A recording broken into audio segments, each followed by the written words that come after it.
Assalamualaikum warahmatullahi wabarakatuh. Kembali lagi bersama Al-Faqih di Pelajaran Sejarah Kebudayaan Islam. Untuk kelas 7 kali ini kita akan mengenal sedikit tentang Khalifah Abu Bakar As-Siddiq. Jadi pembelajaran kita lewat video ini itu hanya secuil daripada materi yang akan kita kulik gitu. Karena ini kalau bicara tentang Khulafaur Rasyidin, Abu Bakar, Umar, Utsman dan Ali, itu banyak sekali yang bisa kita obrolin.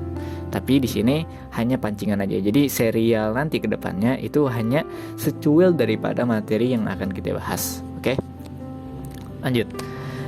Yang pertama tentang profilnya dulu.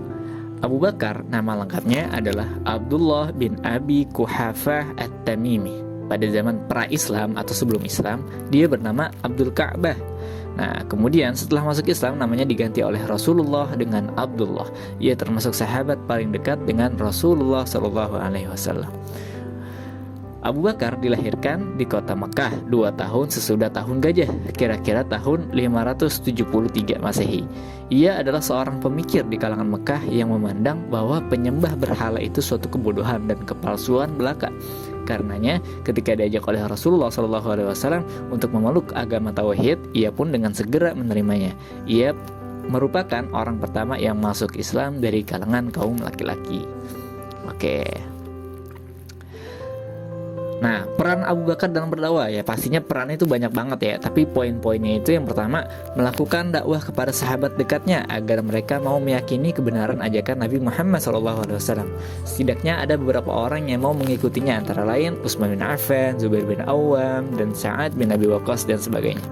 Yang kedua, mengorbankan seluruh harta dan mencurahkan pikiran, tenaga, dan waktu beliau demi tegaknya agama Islam. Beliau juga membebaskan 7 orang budak agar mereka leluasa dalam menjalankan syariat Islam. Contohnya Bilal bin Rabah yang menjadi muazin terkenal karena suaranya yang terkenal merdu.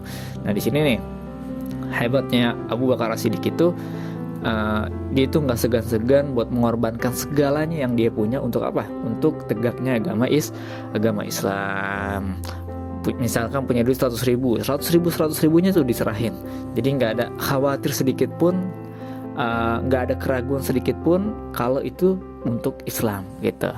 Nah, ini juga ada kisah menarik tentang ngebebasin budak. Salah satunya itu yang paling terkenal, kisah pembebasan budak Bilal bin Rabah oleh Abu Bakar As-Siddiq. Yang mana Bilal bin Rabah ini seorang budak yang hitam tapi suaranya tuh merdu, makanya dia jadi muazin di zaman Rasulullah SAW. Nah, ini bakal kita bahas di pertemuan selanjutnya, bukan di video. Nah, lanjutannya, selalu percaya dengan ucapan Rasulullah SAW. Ketika Rasulullah SAW bercerita tentang perjalanan Isra Mi'raj, yaitu perjalanan dari kota Masjidil Haram ke Masjidil Aqsa, Palestina, dari Mekah ke Palestina, terus ke Sidratul Muntaha, ke langit ketujuh, atasnya lagi. Nah, sampai ketemu dengan Allah. Nah, itu namanya Isra Mi'raj. Abu Bakar menjadi orang yang langsung mempercayainya. Atas dasar kepercayaan tinggi tersebut terhadap Rasulullah SAW, Abu Bakar memperoleh gelar As-Siddiq, yang artinya membenarkan. Ya, karena cerita Isra Mi'raj itu kan kalau di nalar akal kan mustahil kan, karena cuma beberapa menit bisa nyampe ke kota Palestina terus ke langit lagi ketemu Tuhan. Nah, itu kan di dalam nalar akal kurang diterima gitu. Makanya banyak orang-orang yang meragukan kisah Rasulullah. Tapi Abu Bakar As-Siddiq tanpa keraguan sedikit pun, ya kalau itu omongan Rasulullah saya percaya gitu. Makanya dikasih gelar As-Siddiq, orang yang membenarkan. Lanjutan, mendampingi perjalanan hijrah dari Nabi SAW ke Yasrib atau Madinah dan menjaga Nabi SAW. Nah, ini rintangannya luar biasa nih kalau kita flashback ke cerita hijrahnya Rasulullah SAW yang ditemani oleh Abu Bakar As-Siddiq. Nah, dikejar-kejar musuh, pengen dibunuh, apalagi itu nahan lapar. Ada sahabat-sahabatnya lain juga yang bantuin, yang ngasih Nabi makan gitu. Ada yang ngasih petunjuk jalan dan lain sebagainya. Pokoknya luar biasa beratnya perjalanan hijrah Rasulullah ketika saat itu. Nah, terpilihnya Abu Bakar menjadi khalifah pertama tuh kayak gimana sih? Nah, setelah Rasulullah SAW wafat, terjadi perselisihan antar kaum muhajirin dan ansor karena Rasulullah tidak menunjuk langsung penggantinya. kaum Muhajirin mengajukan Abu Bakar As-Siddiq sebagai kandidat pemimpin umat Islam ba'da wafatnya Rasulullah SAW dengan berbagai argumentasi. Kaum Muhajirin adalah kaum pengikut pertama yang berjuang sejak awal dengan Rasulullah SAW. Sementara Abu Bakar As-Siddiq adalah orang yang ditunjuk menggantikan imam sholat 5 waktu selama Rasulullah SAW sakit. Di pihak lain, kaum Ansor merasa paling berhak karena Islam dapat berkembang dan mengalami masa kejayaan setelah Rasulullah SAW hijrah ke Madinah. Mereka mencalonkan Sa'ad bin Ubadah sebagai kandidat pemimpin umat Islam. Jadi di sini Rasulullah wafat. Nah, itu umat Islam langsung gencar antara kaum Muhajirin sama Ansor harus nyari penggantinya. Siapa ini yang menggantikan posisi Rasulullah? Artinya sebagai pemimpin. Nah, orang Muhajirin, orang-orang yang berhijrah itu orang-orang Mekah itu ini Abu Bakar nih yang cocok nih. Kata kaum Ansor, enggak, yang cocok tuh dari kaum kita, yaitu Sa'ad bin Ubadah yang jadi pemimpin. Akhirnya ribut tuh dengan berbagai argumentasi. Kalau di sini kaum Muhajirin itu argumentasinya nih, ketika Rasulullah sakit parah, itu yang menggantikan imam sholat 5 waktu adalah Abu Bakar As-Siddiq. Perintahkan Abu Bakar untuk menjadi imam sholat, ya gitu. Nah, sholat itu kan urusan akhirat, artinya lebih penting daripada urusan dunia. Nah, karena itu kaum Muhajirin kekeh memilih kandidat Abu Bakar sebagai pemimpin.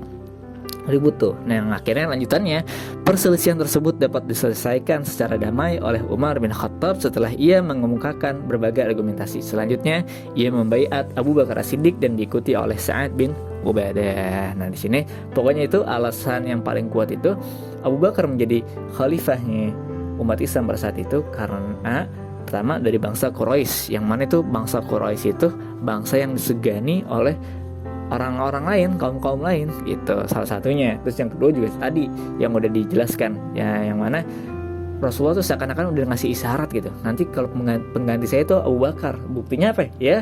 Nyuruh Abu Bakar sebagai imam salat. Dan akhirnya ketika Umar bin Khattab membaiat Abu Bakar, yang lain gak ada yang protes dan akhirnya mengikuti baiatnya Umar bin Khattab.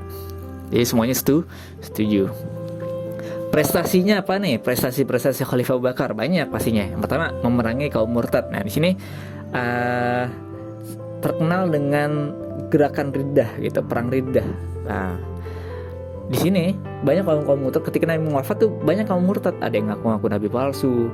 Nah, terus memberantas pembangkang zakat. Nah, orang-orang yang nggak bayar zakat juga tuh diberantas. Nah, di sini kalian bisa lihat sendiri ya, perang murtad nabi-nabi palsu itu siapa aja. Tapi yang paling terkenal itu adalah yang nomor 4, yaitu Musailamah Al-Kadzab, yang terjadi disebut dengan perang Yamamah ya.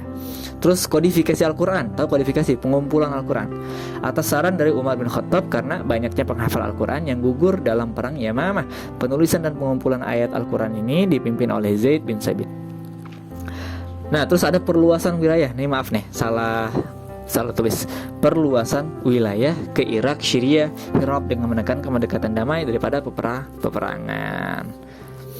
Oke, itu aja sekilas tentang Khalifah Abu Bakar As-Siddiq. Sekali lagi ini hanya pancingan. Nanti kalau kita pengen ngobrolin banyak di pertemuan yang akan datang atau di kesempatan pertemuan yang lain gitu.